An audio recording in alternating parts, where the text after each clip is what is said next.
Well, hello, lovers of freedom. This is Jacob Hornberger, and this is the Jacob Hornberger Show this Saturday night, 7 to 8 p.m. If you don't get to watch it live, we post it on our FFF email update the following week. But love to have you here with me. It's nice to be back and chatting with you about the principles of freedom.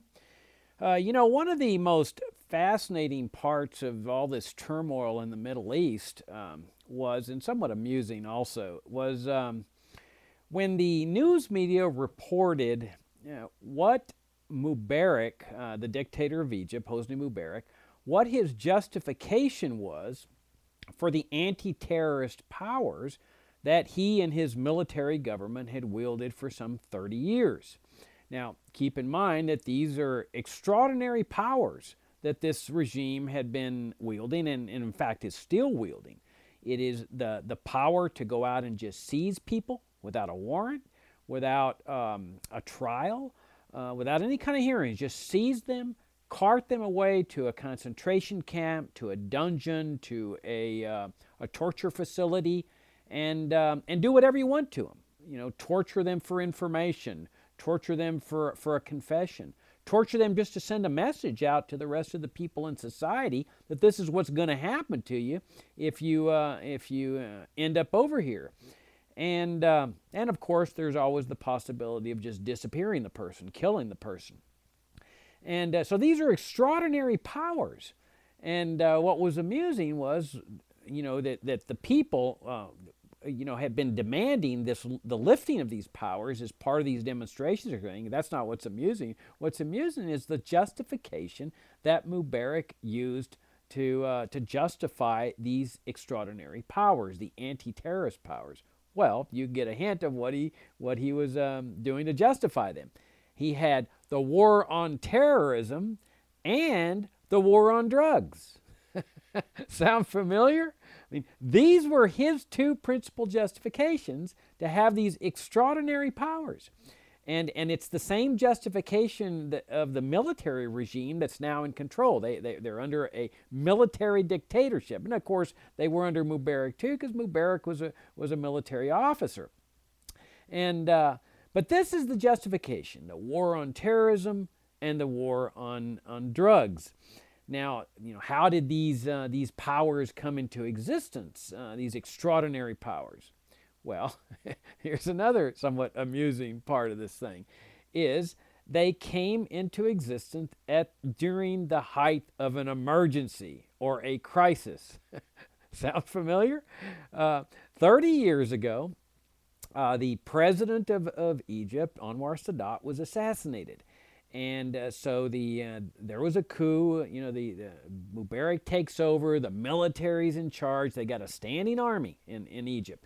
So now they're in charge. And so Mubarak goes to the Egyptian parliament and says, look, we're under attack now. The terrorists are clearly coming to get us. You've got the terrorists that just killed our president, and we don't have a choice. You've got to give me extraordinary powers because I've got to keep the nation safe. And me and my military, we can pull this off, but not if you don't give me these powers. I've got to have these powers for the sake of national security and to keep the nation safe. And so the parliament decided, okay, we will give you these powers. The powers to just go out and seize people, as long as you suspect that they're a terrorist, of course, and cart them away, put them in a special building, torture facilities at the bottom and whatever, in the basement, electrical devices to attach to the private parts of these people, put that electricity into them, hurt them, make them confess to their crimes, make them turn on others, give information, and let the word leak out that this is what happens to a terrorist in Egypt. And so it was a very much feared process. The whole system people absolutely feared. I mean, friends and neighbors would disappear, and they'd return and tell horrific stories of how the Egyptian torturers had tortured them. And in fact, Egypt became renowned, and not just for its pyramids, but in fact, for its torture facilities and the quality of its torturers. In fact, that's one of the principal reasons why the CIA, the U.S. government, made an agreement with the Egyptian government to torture people on behalf of the U.S. government. Because the U.S. government, after 9/11, wanted to take the position of, formally take the position, we don't torture. And so what they did was they retained the Mubarak regime to torture on their behalf. And why did they do this? Well, because the Egyptians were renowned for torture. I mean, this is why the Egyptian people, essentially stayed quiet. They submitted to this tyranny for some 30 years. Until it finally got to a breaking point, where they said, no, enough's enough. We're not going to put up with this anymore. We're sick and tired of this. And one of the principal demands of these demonstrators, who of course were risking their lives by going out in those central parks and in the parks across the country and demonstrating, they were taking the risk, of course, of getting shot. Because they have gun control in Egypt. People are not armed, and so they have no way to resist the military if the military starts shooting them in cold blood, like the military's doing in Libya.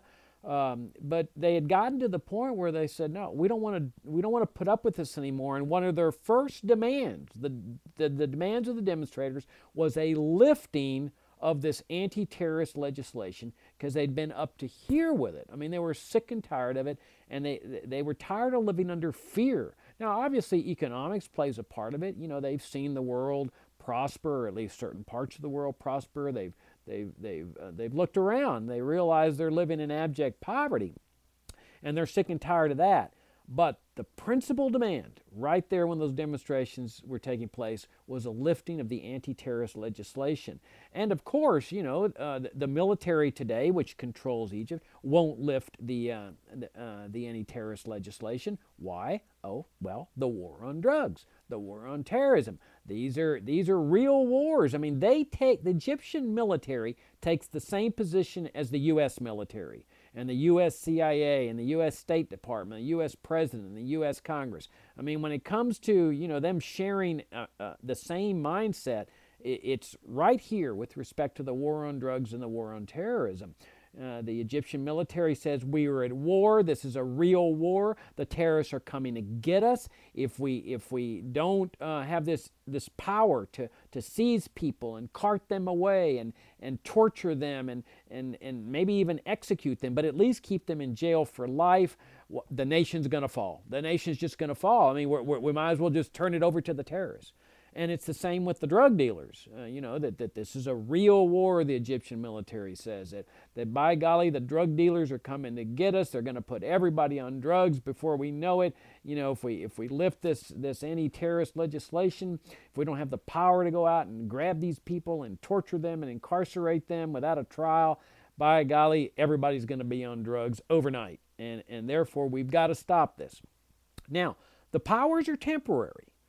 Keep that in mind. That's always an important aspect of this, that when they were enacted 30 years ago by the Egyptian parliament, they told Mubarak these are going to be temporary powers. And Mubarak agreed to that. He says, yes, okay, temporary powers. Just give me the power to seize people, torture them, cart them away, put them in jail, but just temporarily until we can win this war. And that's why it's still in existence 30 years later, because you see, it's temporary. They still haven't won the war. Now, when will the war be won, either the drug war or the war on terrorism? Well, that's not exactly clear. As you know, America's drug war has been waged for more than 30 years now, and it's temporary. As soon as the war on drugs is over, as soon as they win it, the war on drugs will be lifted. Same with the war on terrorism. It's been waged here in America, at least 10 years. Some would argue it goes back to Ronald Reagan's era, because he declared war on terrorism too. But as soon as the last terrorist is killed and America's safe, then they'll lift it, and that's what makes it temporary. Now, this isn't the first time, of course, that terrorism or the threat of terrorism or the war on terrorism has been used to justify these extraordinary powers, the powers to just go out and seize somebody and cart them away. Don't worry about a judge getting involved. Don't worry about, don't worry about anything. I mean, you just go ahead and do whatever you want to that person. Oh, by the way, there's also extraordinary powers with respect to search. That if government officials need to go and search a building or search a person's home or his person because they suspect he's a terrorist, well, they can just do it in Egypt. I mean, they don't need a court warrant or anything like that. Well, this isn't the first time that this kind of strategy has been used. If you go back, for example, to the Hitler regime, here's a classic example of where, a regime used a crisis or an emergency to get extraordinary powers. You see, crisis and emergency is the ideal time for these people to get power. Why is that? Well, because the citizens are generally scared, including the men. The men are scared, the women are scared. Oh, the crisis, the terrorists are coming. Or it's an economic crisis. Oh my gosh, the country's going to go down, everybody's going to starve to death. Or the drug dealers are coming, or the illegal aliens are invading America. Whatever the crisis is, that's the opportunity to seize extraordinary powers, because the people are scared to death. So, they don't mind putting, the fox in charge of the chicken coop at this point. They say, hey, you do whatever is necessary. We don't care. Just keep us safe. And so the fox says, well, okay, fine, and he kind of rubs his hands and says, I will keep you safe. And so he exercises this extraordinary power. And of course, in the chicken coop, every so often there's a few chickens disappearing, but everybody thinks that those are the bad chickens, the terrorist chickens, the drug dealer chickens. And so and nobody asks any questions, because if they do, that may be the chicken that's carted away the next time and disappeared. And every once in a while, of course, they'll bring a chicken back with his neck all crooked and everything, and that's to send a message of, hey, the rest of you chickens, keep quiet, because this is what can happen to you if you start, crowing a little bit or, objecting to your plight here. But it's all designed to keep you safe. You see, that's the whole idea of these emergencies and these crises, man. We're going to keep the nation safe. National security, you see. I mean, think about that term, national security. I mean, have you ever seen a more meaningless term? It doesn't mean anything. It's totally subjective. And what it's designed to do is to justify whatever powers the state wishes to exercise at any particular time, but especially during a crisis and during an emergency. And of course, the best crises and the best emergencies, from the standpoint of those that are trying to seize, more power, concentration of power, expansion of power, and of course more money through the IRS or the tax collecting part of the government. The ideal is a crisis or emergency that goes on forever. I mean, they can call it temporary, with the idea that if it ever, ends, they'll call an end to the powers. And they'll call it into the crisis. But there's certain crises that are they're ideal emergencies, because they just seem to go on and on and on and on. I mean, look at the Mubarak crisis. I mean, that one's going on 30 years. But remember, it's temporary. as soon as the drug war is won, as soon as the war on terrorism won, that military regime, Mubarak himself was going to lift those extraordinary powers, but not until these wars were won, and that's what made them temporary. Well, the Hitler regime knew this. I mean, look, whatever you may say about Hitler, you can point out all the evil and all the millions of people he killed, but you can't deny that when it came to power, this guy was no piker. I mean, he knew how to centralize power, grab power, expand power. His regime was democratically elected, which is somewhat ironic, given that you've got all these democracy lovers running around saying, "Oh, democracy is freedom. Democracy is freedom." And of course, there's Hitler's people that are elected to the Reichstag, and he's made Chancellor of Germany in accordance with German law. But in any event, there was a big crisis in Germany. And that was the Reichstag fire. I think it was about 1933 or something. It was soon after Hitler, assumed power as chancellor. Well, this was an opportunity. I mean, you remember some government official, I forget, in the Obama administration that said, something about, a crisis is an opportunity. And, well, Hitler understood that too, that when that Reichstag fire hit, this was an opportunity to expand power. Now, that's not to say that Hitler sits there and says, oh, I'm an evil person, I just want power, I want power. That's not what any of these people say. I mean, you can go into any government in the world, go into the U.S. government, go into the North Korean government, the Cuban government, the Burma government. I will guarantee you that there's not one government official in there exercising power that's sitting there saying, I'm an evil person. They all justify it in their own minds. They all think, oh, that they're doing it for national security, they're doing it for the nation, and a lot of times they're doing it for themselves. I mean, they're just acting in their own self-interest, but they rationalize that. They say, well, yeah, okay, I may be benefiting from that, I may be satisfying my lust for power, but I'm helping out the nation, I'm protecting the nation, I'm preserving national security, I'm keeping the people safe.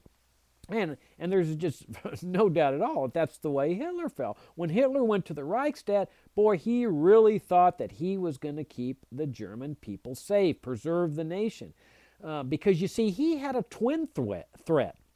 It turned now, of course, there's evidence to support the notion that Hitler himself and his people planned the attack, the Reichstag fire attack, in order to do this, in order to have a crisis, and in order to gain extraordinary powers. Because, you see, this is not a new trick. Now, I would say most Americans are, not familiar with that kind of trick. It's not the kind of thing that's going to be taught in public government schools. But it's an old trick of you create the crisis and the emergency, and then you use that, because everybody's scared at that point, you use that as the opportunity to expand the power, if you're the government official lusting after power. And, well, so it turns out, let's set that aside. Let's just assume that it was a legitimate attack. And, well, it turns out that the attackers were terrorists, okay? I mean, imagine if all of a sudden somebody bombed the U.S. Congress and the whole building came collapsing down, or firebombed it, where the whole thing's just burned out. It takes months to repair. I mean, you can't deny that'd be a huge crisis. I mean, that was the 9/11 of German history in the 20th century. I mean, this was an enormous event. And it turns out that the terrorists were not just terrorists, they were also communists. I mean, imagine that. Now you've got a double threat, okay? You've got the communists and you got the terrorists, and sometimes they're all wrapped up into one. And this is what Hitler told the Reichstag when he went to the Reichstag. He says, look, I got to keep Germany safe here. The terrorists are here, the communists are here. And of course, the communists were the Soviet Union, which was the same threat, keep in mind, that the U.S. government then had from 1945 to, 1989. The Soviet communists, remember the Cold War, the garrison state, the communists are coming to get us, look under your bed. Well, this is what Hitler was facing. Hitler had his own Cold War, which was effectively very similar to the Cold War that America had against the same enemy, the Soviet Union. So from 33 to 39 or so, Hitler's waging a Cold War the same way that the United States waged a Cold War against the Soviet communists, for some 45 years or so. And so Hitler was saying, we're now, and of course the Soviet communist threat was much bigger with respect to Hitler. I mean, Germany's right near the Soviet Union as compared to the United States. So when he goes to the Reichstag, he's saying, we've got a real problem here.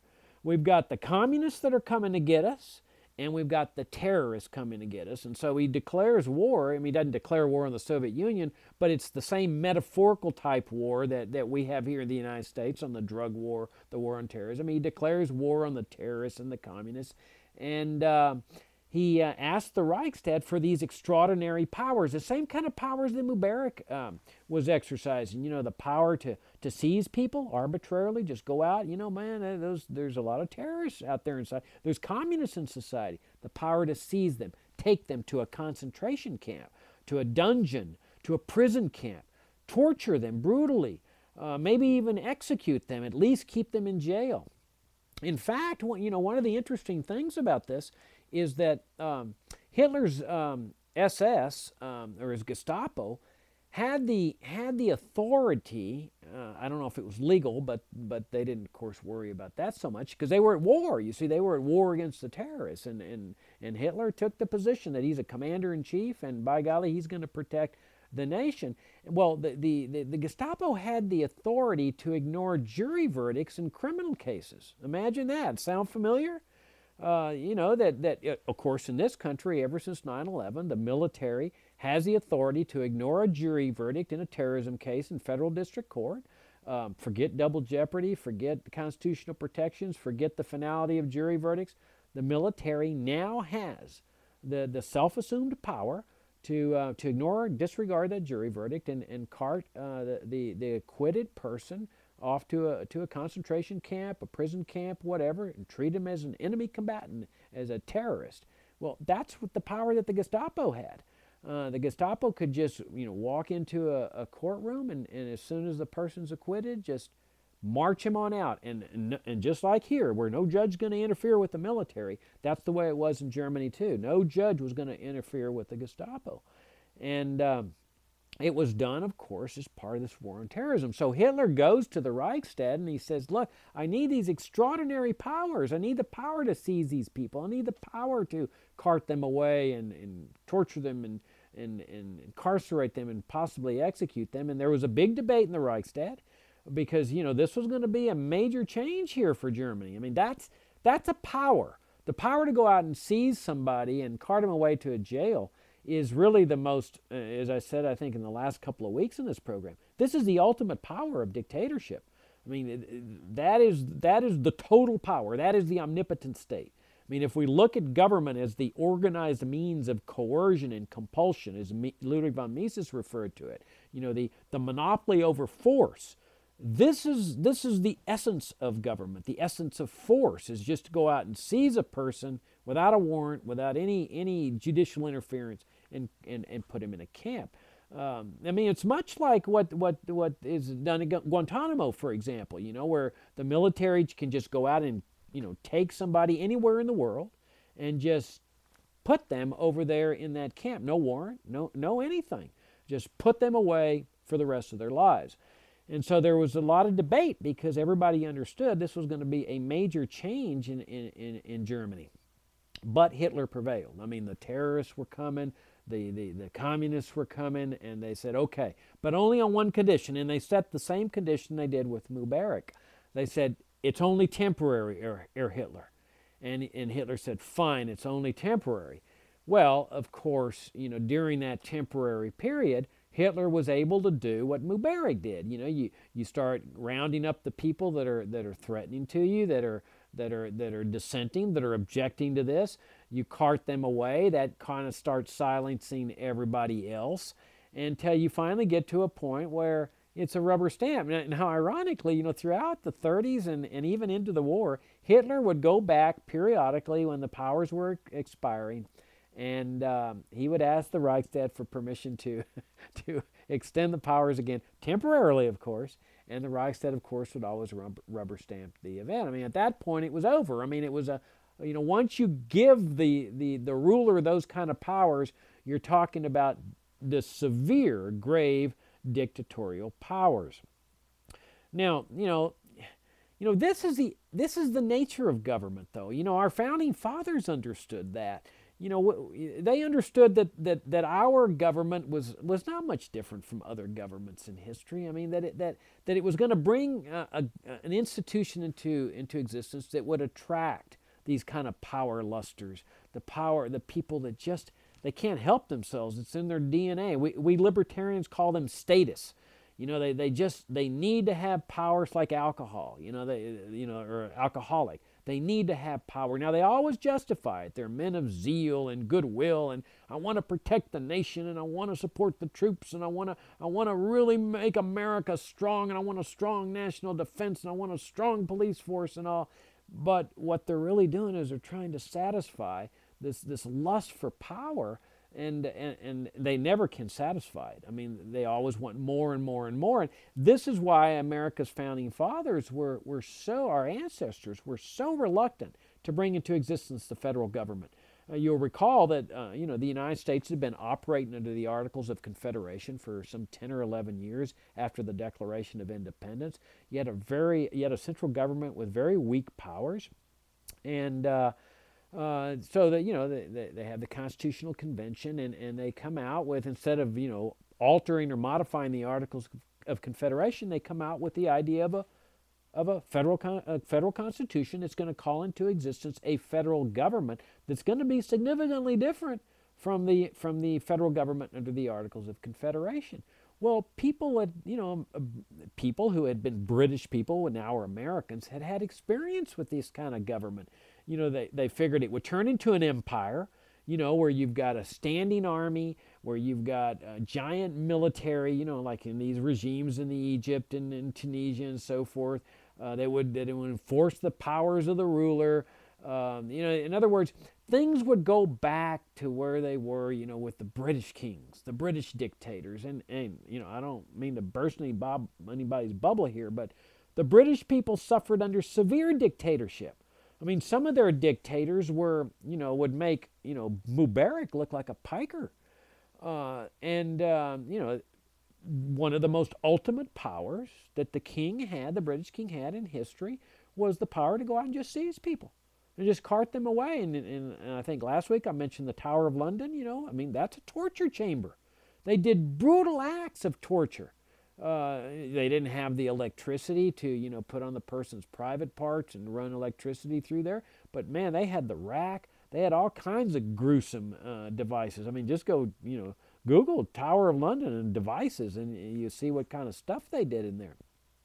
And it was through centuries of resistance to this kind of tyranny that we end up with this severe reluctance on the part of the American people to bring this government into existence, because they figured it was going to attract the kind of people that do these kind of things, that want power, that want these extraordinary powers, that will look for opportunities for these powers. And they figured we're going to lose our freedom, because the way they looked at it, that when you live under a regime that has these kind of powers and a standing military ready to use these powers if necessary, and a security apparatus that's exercising these powers, well, then that cannot be a free society. And they wanted to live in freedom. Now, they wanted a secure society, but one thing that distinguished our ancestors was they were never willing to trade their liberty for security. If that meant that they were unsafe, that was something they were willing to live with, because nothing mattered more to them than their freedom. So they would have never acceded to extraordinary powers. We have to have this power to keep you safe. Our ancestors would have said, take your request for powers and shove it, because our freedom is more important than our safety, and we'd rather be free than safe. Now, they happen to believe that the federal government, their own government, was the biggest threat to their freedom. Imagine that. In today's times, you ask an average American, what's the biggest threat to your freedom? What are they going to say? The terrorists, the Muslims, the illegal aliens, the drug dealers, who else? The communists? The North Korea communists, the Chinese communists. You hear it all. But our ancestors had one answer, and that is the very biggest threat to our freedom and well-being lies with people's own government. Now, I have a feeling that the Egyptian people understand that full well. That's why they don't buy this, war on terrorism, war on drugs, justification for these extraordinary powers. They want to be free. And they happen to have discovered that these extraordinary powers are inherent to tyranny. That is to say, tyranny in the power to seize people and cart them away and torture them to keep the nation safe, that they're one and the same. That this is how tyrants operate. In fact, Magna Carta, the Great Charter in the year 1215, was when the barons of England forced their king, their own government, because they were revolting against their own government, they forced their own king to acknowledge at the point of a sword that his powers were limited and that he could no longer go on the land and seize people in violation of the law of the land. And that phrase, the law of the land, ultimately became, in British history, as the centuries moved on, due process of law. And that's, of course, the phrase we find in the Fifth Amendment. And as I said last week, the Fourth, Fifth, Sixth, and Eighth Amendments were express restrictions on power. After the American people said, okay, we'll let you bring this federal government into existence reluctantly, but we understand it's constrained by the Constitution. Its powers are limited to those enumerated, but we want express restrictions on power, and that's what the Bill of Rights was about. And among those restrictions was one on searches, because they'd had the same experience, in British history as the Egyptian people have, where government officials can just go in there and search arbitrarily. You see this in Iraq and Afghanistan too, where you've got the U.S. military that just barges into people's houses, searching for, terrorist devices, explosive devices, evidence that people being involved in the insurgency. They don't have to get warrants. They don't have to do anything. It's just a total power to go in there and search and see what they find. If they find something, well, by golly, they're going to cart somebody away. No arrest warrant. There's people that's been in jail for years and years because there's nobody to answer to. There's no judges that are going to, grant a writ of habeas corpus or anything like this. In fact, one of the fascinating things about, America's standing army is that it cooperated so closely and continues to do so with these dictatorial regimes in the Middle East. And what's interesting about this is that there is no reluctance on the part of the Pentagon. They've made buddies with these guys, like in this military dictatorship in Egypt. They're all buddies. I mean, this is what's so fascinating. The Egyptian generals come over here and they hobnob with the Pentagon generals, and they have training sessions together, and then they had this torture agreement. And of course, to have the torture agreement, they had to have inspected the torture facilities, and they had to see how they were operating. And so, we live in a society, that I don't think that's really dawned on America, very many Americans yet, is that we live in a society where the military believes in these sorts of things. They believe in torture. They believe in order and stability. They have the same mindset as the Egyptian military, a predominant role of the military in society, a necessary role, bases all across the country. They call the Egyptian military, like a Department of Defense. And of course, the Egyptian people I think it's dawning on them that when you've got a military that plays this dominant role, including in the economy, that's not exactly consistent with the principles of freedom, and it's certainly not consistent with the principles on which America was founded. Americans had a deep antipathy to standing armies. Why? Because of what's happening in the Middle East. They knew what standing armies do. They enforce the power of the regime. That's the ultimate power. When we talk about government as force, the military is able to implement that force if things start to get, disruptive. And of course, democracy is always disruptive, but the military has this sense of, the military mindset is order, stability, rules, regulations. And they tend to look at a democratic process as very chaotic, unpredictable. People make mistakes. They elect presidents that don't do things the right way. They don't do things the military way.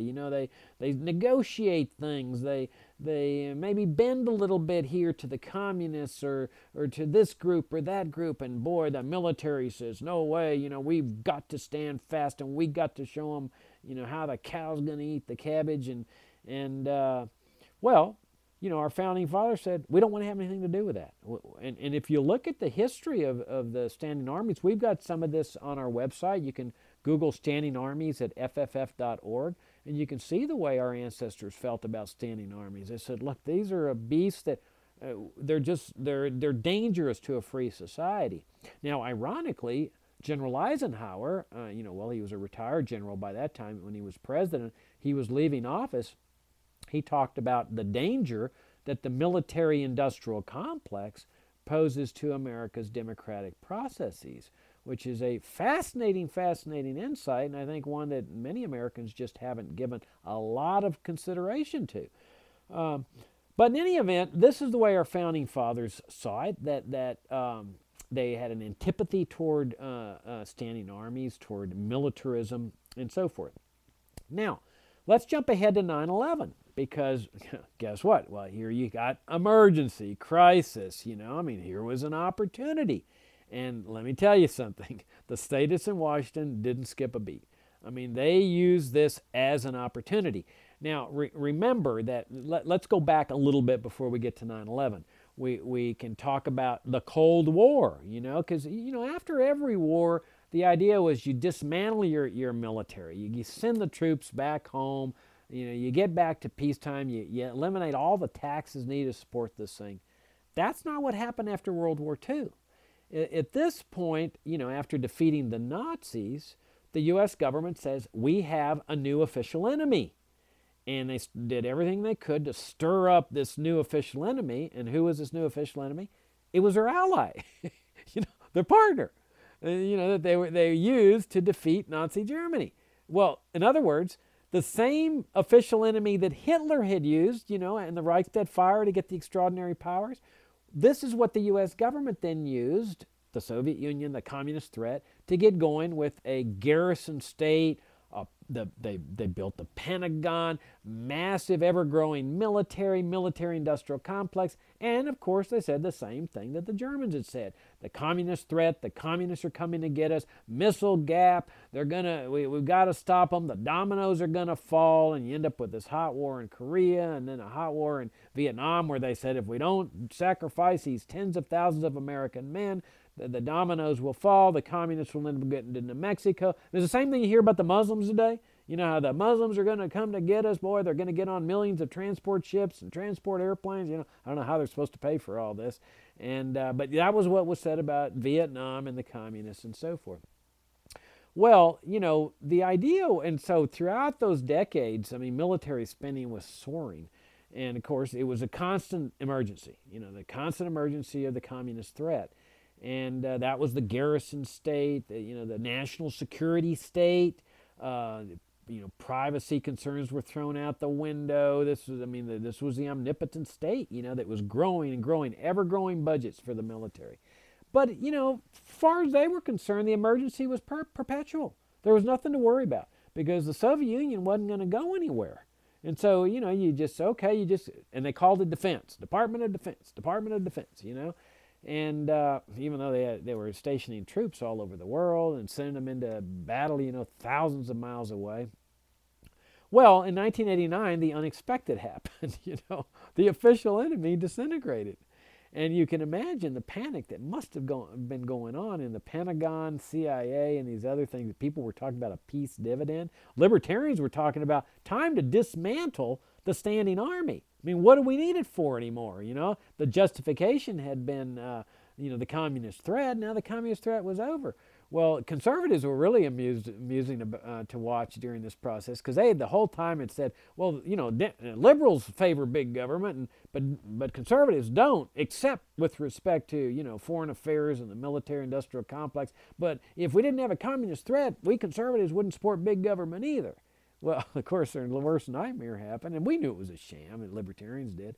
And so the communist threat's over, but now all of a sudden the military is scrambling. Wait, please don't reduce our budgets. We can still work this out. And so they suggested, guess what? The drug war. Yeah, that they would fight the drug war, that the military would get involved with fighting the drug war the way the military is involved with fighting the drug war in Latin America and other parts of the world. The problem is that our American ancestors enacted what was called posse comitatus that said, we don't want the military involved in law enforcement in this country. Imagine that. Now, why do you think they would not want the military involved in law enforcement? Well, because of this tradition against militarism and standing armies and troops that, order and stability and shoot and then ask questions later and don't worry about, constitutional restrictions and, the military is just interested in establishing constitution-free zones like in Guantanamo. And look at how the military is waging the war on drugs in Mexico. Just barging down people's doors, looking for evidence. People are so sick and tired of the military, they're willing to put up with all the war on drugs, death and destruction, even if it means getting rid of the military. because they're so sick and tired of the assaults on all their civil liberties and so forth in Mexico.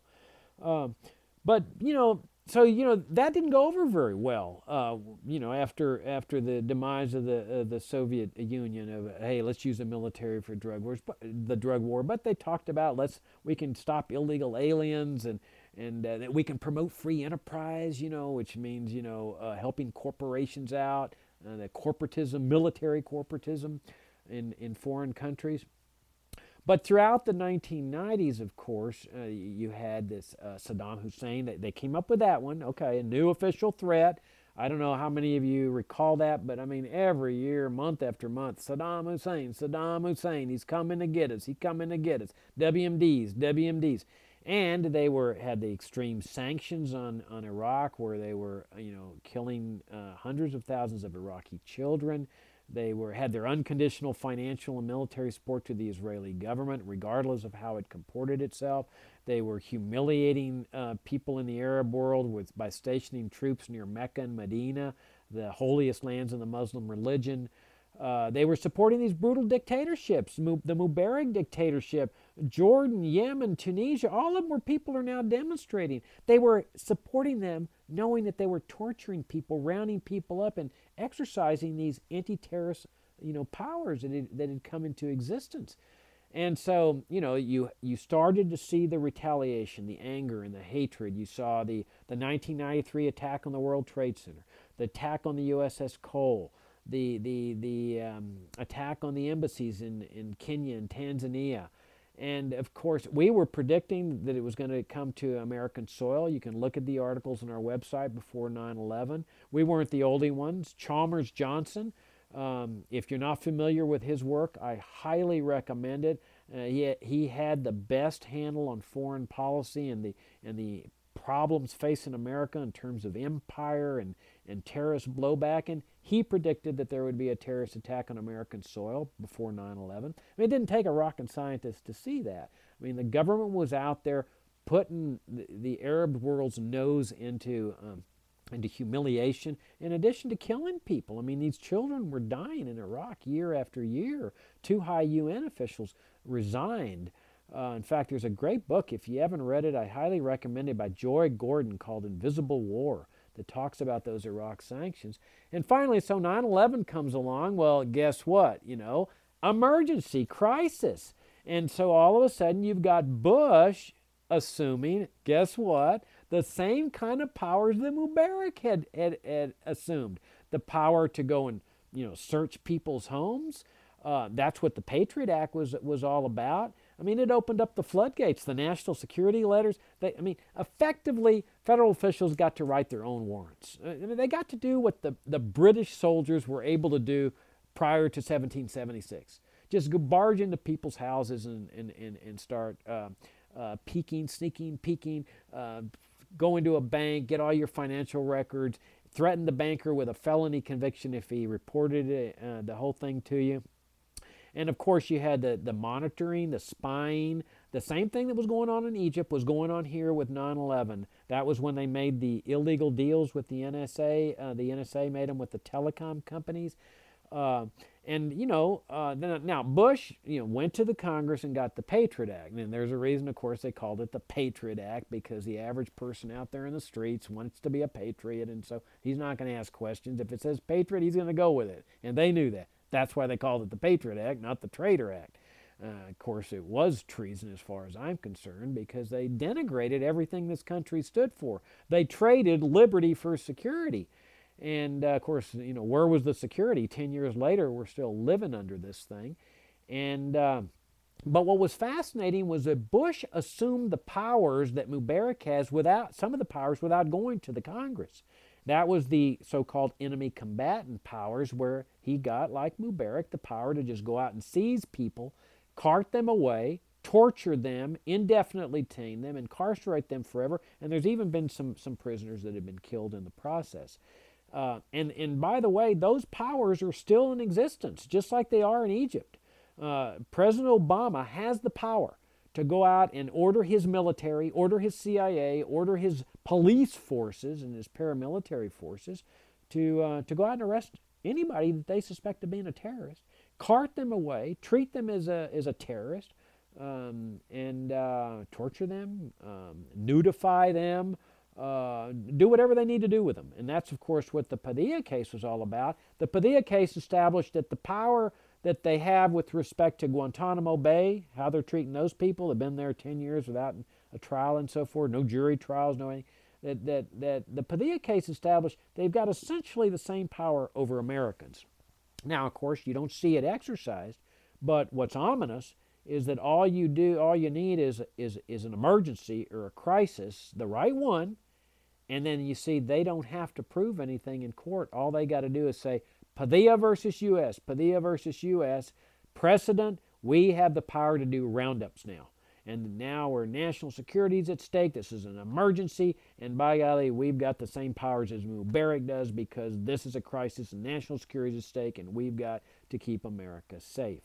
And so, you know, like I said last week, that these generations living today, really, Americans should be ashamed of themselves because for the first time in some 250 years or so, Americans permitted their freedom to be traded away for the pretense of security. And of course, there's no security. I mean, you hear the terrorist threat is still with us. 10 years later, we still got these extraordinary powers. They're supposedly still temporary until the last terrorist is killed. And of course, the last terrorist isn't going to be killed because what they're doing in the Middle East with their invasions and occupations and sanctions and embargoes is for every person they kill, they generate 10 new terrorists. And so they've got this perfect deal. It's better than the Cold War. It's a perpetual crisis, perpetual emergency, and so a perpetual attacks on our freedom. You know, the TSA porn scanning, the body searches, the Patriot Act searches, the enemy combatant doctrine, the whole nonsense. Now, we don't yet see this in the war on drugs, and let me shift over now to the war on drugs, because remember, that's the other thing that Mubarak used to justify these same powers. Now, Mubarak's got the same powers, or it did, that Obama has, the power to seize people, cart them away to these torture facilities that the U.S. military was supporting, that the Congress was supporting. And so Obama's got these powers. Well, we don't see these powers yet in the war on drugs, but I wouldn't be surprised because Mubarak was doing it, and it's the perfect rationale, you see. You already see them integrating the war on drugs with the war on terrorism. You see Hillary Clinton, you know, saying that the drug dealers in Mexico that are killing government officials and stuff are terrorists. You see, and I mean, you know, and there's a sort of a logic to it. In Mexico, the drug wars has killed some 30,000 people in the last 3 years. Can you imagine? I mean, you know, remember when people were here saying, well, if only we just cracked down on the war on drugs. If we got the military involved, boy, they'd crack some heads, man. They'd really win this war on drugs. 30,000 dead people. I mean, this is what we've been arguing, is that there is no win on this war on drugs. Well, that's what we libertarians have been saying for decades. It's just going to get worse and worse and worse the more they crack down. Well, you know, you now got this allegation that the drug dealers are terrorists, or you've got the terrorists that are being funded by the drug dealers. And you know, what's interesting about the drug war is that the statists were trying to use the drug war for decades before 9/11 as the avenue to expand power. That the more they cracked down, they knew that there would be more death and destruction, just like alcohol prohibition. The more you crack down, the more you get the Al Capones because prices are soaring. You got this unsavory, violent element in society that comes into the black market and seizes upon it. And that's what was happening with the drug war. In fact, I'd be willing to bet, I don't know what the percentage is, but I'd be willing to bet if you went and looked at all the search and seizure cases in the U.S. Supreme Court, I'd be willing to bet that most of them, maybe 95% of them, involve drug cases throughout, you know, the 60s, 70s, 80s, and 90s. Because this was giving the cops and the DEA and federal officials, this was their opening to accomplish what the framers and their ancestors were trying to prohibit with those 4th, 5th, 6th, and 8th Amendments, especially like search, the privacy, what you do in your own home and so forth. That our ancestors were right. Government attracts the kind of people that can't help themselves. They want more power. They want to peer into people's bedrooms. They want to be able to stop people in the street and search them. They want to arrest people. They want to go after, racial minorities, for example. I mean, that's the large part what the drug war is all about. It's a convenient way to go after blacks and Hispanics, which is why the war disproportionately falls on them. So you've got these statists that are doing these things along with racists and so forth. Well, the drug war gave them that perfect opportunity. Now, I think it would be difficult to find a pure example of the violations of human liberty than the drug war. But yet Americans just blasé about it. We got to be kept safe. If the drugs weren't illegal, I might go out and start taking them. I mean, how many people you hear like that? Oh, everybody would be on drugs, and we've got to defer to the government, and this deference to authority, that the government knows best. And so you have all this death and destruction around you. You got more people on drugs than ever before. Everybody's getting his drugs somehow or another. The Mexicans blame it on the Americans. They say, oh, well, look at all your consumers over here. And the government uses this as an opportunity for expansion of power. All these financial regulations, the privacy violations, where you've got to report how much cash you're taking out of the country or bringing in. All this revolves around the drug war. And imagine, it's about a person having the right to sit in the privacy of his own home and ingest whatever he wants. I mean, if you're not free to do that, then you're not living in a free society. I mean, this is why, for libertarians, this is a litmus test for libertarians. There's a lot of people that, that are libertarians that don't take the purest case on liberty. And so, libertarians, overlook those kind of things, except with respect to a couple. One is the war on drugs. I mean, that if you believe that the state should have the power to punish you for ingesting a harmful substance, you cannot be a libertarian. Now, I'm sorry, if you consider yourself a libertarian, you just can't be one. I mean, you can call yourself whatever you want. We got that much freedom at least left in America. But in a genuine sense, if you believe that the state should be able to punish people for doing what they want to their own selves, ingesting what might be considered a harmful substance, you're not a libertarian. I mean, you're just not there yet. And so here's you have your pure violation of liberty. But this was the avenue that the state was using throughout the 60s, 70s, 80s, and 90s to come after, our freedoms, those freedoms in the 4th, 5th, 6th, and 8th Amendments. And this is what, again, our ancestors predicted would happen. And but they couldn't quite get through. I mean, you had jury trials still in drug cases. They couldn't justify these extraordinary powers. It was too much. They were afraid that Americans, despite their deference to authority and whatever the federal government says is fine, the federal government's good and caring, compassionate, it provides us our retirement and our health care, and we'll defer to whatever it says. They didn't think they could get away with suspending habeas corpus, jury trials, just seizing drug dealers or suspected drug users and carting them away and torturing them. They just didn't think they could get away with that. Most of the big assaults were in search and seizure.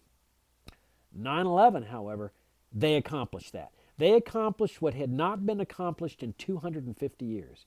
They accomplished the power to go out and seize people. They accomplished what King John had been able, what they had got extracted from Magna Carta, an admission that he could not do that he could not go out and seize a person without going to court in violation of due process of law, the law of the land.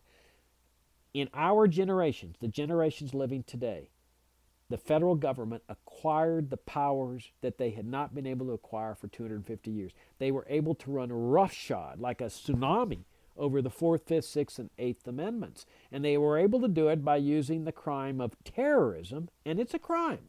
Terrorism is a crime, just like drug possession, drug distribution, and so forth. Don't believe me? Go talk to any federal judge in the land. Look in the paper. You have terrorism prosecutions in the same court where you have drug war prosecutions.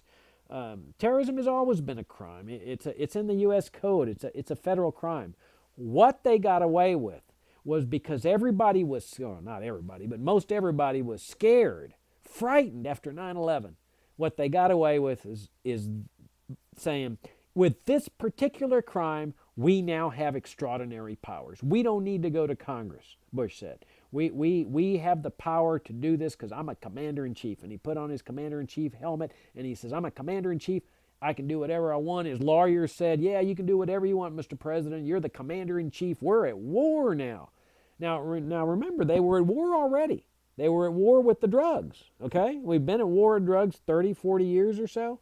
But they knew they couldn't get away with it there. But with terrorism, because everybody was so scared, they got away with it. And so now notice how these things come together. You've got the drug war. You've got the war on terrorism. You've got the communist threat that's resurged now because, you know, they went out and stirred up trouble in North Korea. Remember where they had these maneuvers where the North Koreans fired on the South Koreans? The Pentagon was integrally involved with that little episode. You know, crisis. You know, the North Koreans and then of course the Chinese are taking over the world. The Chinese communists and so forth. And of course, you've got the empire all over the world just stirring up trouble, occupying countries, sanctioning countries, threatening to intervene in Libya. And then, of course, you've got the terrorist blowback threat from that. And so you've got all these things coming together along with national bankruptcy. Because you see, it costs to have all these things. You've got massive federal spending, massive debt. The spending's out of control.